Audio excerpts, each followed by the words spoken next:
आपको तो फिर मैं वही सवाल दोहरा रहा हूँ आपसे, इतनी सब साजिश कोई करेगा तो आपके खिलाफ क्यों करेगा?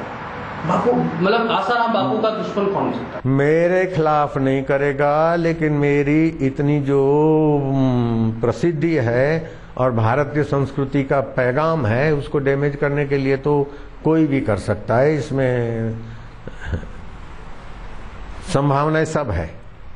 अच्छा, उसके बाद मामला रुका नहीं, ये विवाद हटा, उसके बाद आप अच्छा। एक दो दिन पहले आप बोलिए, आप क्या नहीं बोलिए, आप बोलिए। आपके आश्रम पर ड्रग्स डिपार्टमेंट के लोग पहुंच गए। वो उन्होंने बोला कि दवा में एक्सपायरी डेट, मैन्युफैक्चरिंग डेट कुछ नहीं होती थी। नहीं, वो कुछ भी नहीं है। हम नेत्र बिंदु देते हैं और वो फ्री में बांटते हैं, और वो 16 डब्बियां थी जो फ्री में बांटते हैं, तो 16 बची हुई थी, वहां पड़ी थी, और कोई ड्रग में ऐसा कुछ नहीं मिला है। और जहां ये दवाइयां बनती है वहां पूरा उन्होंने चेक किया है, वहां कुछ नहीं मिला। अगर मिला होता तो ड्रग वाले केस करें। लेकिन वहां इंस्पेक्टर पहुंचे, इसको भी आप किसी साजिश का हिस्सा देखते हैं? नहीं, हम ऐसा नहीं आरोप नहीं करेंगे। इंस्पेक्टर पहुंचे ये साजिश का हिस्सा, ये नहीं हम आरोप करते। ऐसा हम आरोप लगाने में हमारा इंटरेस्ट नहीं होता। अब वो बार बार आरोप लगते हैं जो हमारे धार्मिक गुरु हैं, कई ऐसे और लोग हैं कि उनके जीवन में सादगी नहीं दिखती। अरे हमारे संपत्ति, अकूत संपत्ति, ना, ये तो ईर्ष्यापूर्ण बात है। बाकी हमारे जीवन में और साधुओं में जो सादगी है वो हम किसी का नाम नहीं ले सकते, हम किसी से वो फरियाद नहीं करते। लेकिन अभी भी आप जाके मेरे आसन को देखोगे तो मैं धरती पे सोता हूँ, अभी यहीं पास में तो है। ऐसा जहां भी मैं, चाहे किसी भक्त का बढ़िया से बढ़िया बंगला हो, मेरा आसन धरती पे होगा।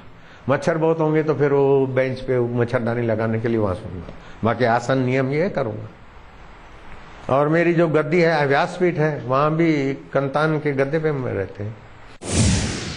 ये जमीन को लेकर विवाद क्यों जुड़ जाता है? इस जमीन का एक भी जमीन को ये उपजाया हुआ है, ये जमीन हमने सरकार से खरीदी हुई है। सूरत में एक जमीन का 80 करोड़ की जमीन 8 करोड़ में बापू ने ले ली। नहीं, 80 करोड़ की उड़ा है, उछाला। वास्तव में 1993-95 जो भी हो, तो उसमें जमीन ली गई, उसमें खाइयां थी, तो स्वयं से वो जमीन जगह कम थी तो खाइयां भरी गई। अच्छा, और फिर उसकी फाइल चली तो किसी ने विवाद किया, तो फाइल चली 6 साल। तो गवर्नमेंट ने हमको जब अलॉटमेंट किया तो 6 साल के पहले जो दाम था वो, और सिटी सर्वेयर ने 2 बार इसका जांच भी किया, वो सारे फाइल में है। और फिर 12% ब्याज लगा के हमको उन्होंने दिया। तो 10 साल पहले की जमीन आज भी 4 करोड़ कोई दे देता है तो मैं उनको दूंगा, ये 4 करोड़ मेरे आदमियों के साथ गरीबों में बांट दो। 80 करोड़ की बात बिल्कुल उपजाई हुई है। अच्छा, 80 करोड़ की बात में उसमें खाइयों को ठीक करने के लिए बह न जाए मिट्टी, हमने तो देश की सेवा की है, वो जमीन को बचाया है। और 570 रनिंग फुट दीवार हमने की है, और एक शिव मंदिर है, एक हनुमान जी का मंदिर है, और एक घाट है जो सभी लोग आके नहाते, केवल आश्रम में आने वाले नहीं, दूर दूर से गांव के लोग आते नहाते। तो 4 करोड़ भी आज कोई दे देता है तो वो संभाले और वो गरीबों में बांटो। तो इस प्रकार का विवाद पैदा करना तो आसान है, तोड़ना आसान है, जोड़ना कठिन है। हम जोड़ना चाहते हैं, तोड़ना नहीं चाहते। विवाद पैदा करके समाज टूटे तो देश की शक्ति नाश होती। परस्पर भावयन्तु, तुझ में राम मुझ में राम, ला इल्ला इल्लल्लाह, अल्लाह के सिवा कोई नहीं, भगवान के सिवा कोई नहीं। इसीलिए मेरे पास सभी पार्टी के, सभी धर्मों के, मैं पाकिस्तान में जाकर इसी ढंग से रहता हूँ और सत्संग करता हूँ। तो मैं कराची में 14 तारीख को कराची में खुलेआम मैदान में सत्संग किया। काजी अब्दुल्ला दरगाह के लोग बोलते बापू 10 से 12, 12:30 तक मैदान खाली करना पड़ेगा। मैं क्या क्यों? बोले यहाँ बापू ये पाकिस्तान है। मैं कहा पाकिस्तान है तो हुआ थोड़े है पाकिस्तान है तो क्या। 1:45 बजे तक चला सत्संग।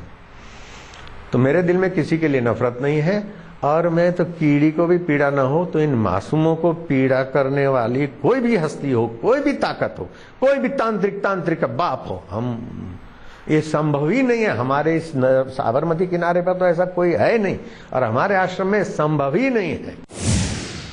अच्छा, मैं इस आरोप के बारे में आपसे आखिरी सवाल करता हूँ। हाँ जी। फर्ज कीजिए, सोचिए कि अगर मान लीजिए कल को जांच में कोई 1% चांस है कि कोई आश्रम का अनुयायी उसका नाम आ गया, तो आसाराम बापू क्या करें? मेरा जो समर्पित शिष्य है, अगर उसने किया है तो उसके बदले में मैं फांसी चढ़ता हूँ और उसको भी चढ़ाऊं। हराम को 2। हाँ, अप डाउन करने वाला हो कोई और इस प्रकार की उसकी साजिश हो, कोई कर्मचारी हो और उसकी साजिश हो, उसने किया तो वो अप डाउन करने वाला कर्मचारी घुसा हुआ वो उसका कर्म हो जाने। लेकिन मेरा जो समर्पित साधक है, जिसने मेरे से दीक्षा शिक्षा ली और जो मेरे सिद्धांत पे चलता है, वो ये कर ही नहीं सकता, सोच भी नहीं सकता इस प्रकार की क्रूरता।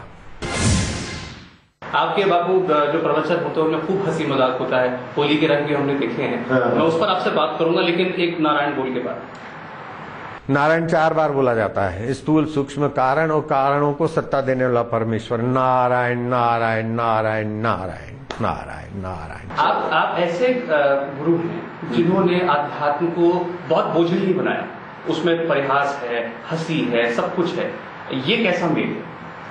हाँ, बोले आध्यात्मिकता में ये क्या हंसी मजाक, ऐसा कोई होता है धार्मिकता? हंसी मजाक, ओम ओम ओम ओम, हास्य प्रयोग, ये क्या है? सब फालतू है। अरे लाला, ये फालतू नहीं है। जोगी गोरखनाथ कहते हैं, हंसी बो खेली बो धरी बो ध्यान। हंसते खेलते परमात्मा का ध्यान करो। परमात्मा आनंद स्वरूप है। उतरा हुआ चेहरा लेकर गमगीन होके बैठोगे क्या?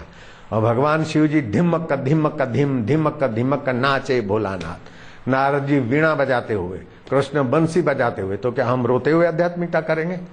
बापू, आपकी थोड़ी सी और पुरानी जो लाइफ है, पुरानी जिंदगी है, उसके बारे में कुछ मुझे पढ़ने को मिला। ये मुझे पता लगा, आप मुझे डांट दीजिएगा अगर आपको बुरा लगे तो, मुझे ये पता लगा कि आप अपनी शादी से पहले भाग गए थे। हाँ, भागा था। मैंने सोचा था कि पहले वो ब्रह्म नाड़ी में ब्रह्म परमात्मा की साधना करूंगा, बाद में संसार में। तो घर वालों ने वायदा किया कि तुम खाली शादी कर लो, फिर अलग से रहना। अब अलग से तो रहने लगे, लेकिन उसको पत्नी को, मेरी माँ, उसकी जेठानी, ये वो सब ये साधु हो जाएगा, इसको जरा पटा। तो मैं कहा ये तो पटा रहे हैं, तो फिर मैं निकल गया। और हम तो अब लोग तो अभी आरोप लगाने वाले कि बापूजी मोटेरा में 11 रुपए का कैन दारू बेचते थे, ऐसा भी आरोप लगा रहे हैं, एक बार में छाप रहे हैं। ठीक है, कोई बात नहीं, हम 11 रुपए का कैन बाबू बेचते थे, चलो। तो ऐसा चलता रहता है। तो पता लगा आप एक बार केदारनाथ गए, आपको एक पुजारी ने आशीर्वाद दिया कि तुम करोड़पति बन जाओ। हाँ, मैंने कहा ये नहीं चाहिए मुझे, फिर से पूजा कराओ। एक टाइम भोजन मिले, दूसरे टाइम मांगू तो भी न मिले, लेकिन भगवान में प्रीति हो। मैंने वो पूजा कैंसिल करा के फिर से करवाई। आप तो बहुत बुरे व्यवसायी साबित होते थे, आपने करोड़ों करा दिए। करोड़, मैं, मेरे जैसा व्यवसायी मिलना मुश्किल है। मैं बढ़िया व्यवसायी हूँ कि करोड़ तो संभाल के टेंशन लेना है, और दुनिया को जो संभालता है वो मुझे संभालता है, और मैं उसे दुल्हार करता हूँ, वो मुझे दुल्हार करता है। हमारी मोहब्बत का कोई और ही अंदाज है, हमें उससे पर नाज है और उसे हम पर नाज है। बाबू, आखिर में अगर आप कोई अपील करना चाहते हैं लोगों से अगर आप कोई अपील करना चाहते हैं, उन्हें कोई संदेश देना चाहते हैं? लोगों से अपील है कि भाई, देश को अभी बहुत जरूरत है संगठन की, सुख की, शांति की।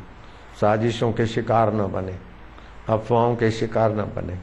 आपका बहुत बहुत शुक्रिया। धन्यवाद, धन्यवाद। नारायण नारायण। हम बात कर रहे थे आसाराम बापू जी से, और उन्होंने किसी भी तरीके के विवाद को जो भी उनके साथ जुड़े, उन सबको एक सिरे से नकार दिया। लेकिन हाँ, एक बात उन्होंने बड़े पुरजोर तरीके से कही कि इन सब विवादों की जांच हो और निष्पक्ष तरीके से हो, और अगर फिर भी उनसे जुड़ा कोई भी आदमी अगर दोषी पाया जाए तो वो उसके लिए भी सख्त से सख्त सजा की पैरवी करेंगे।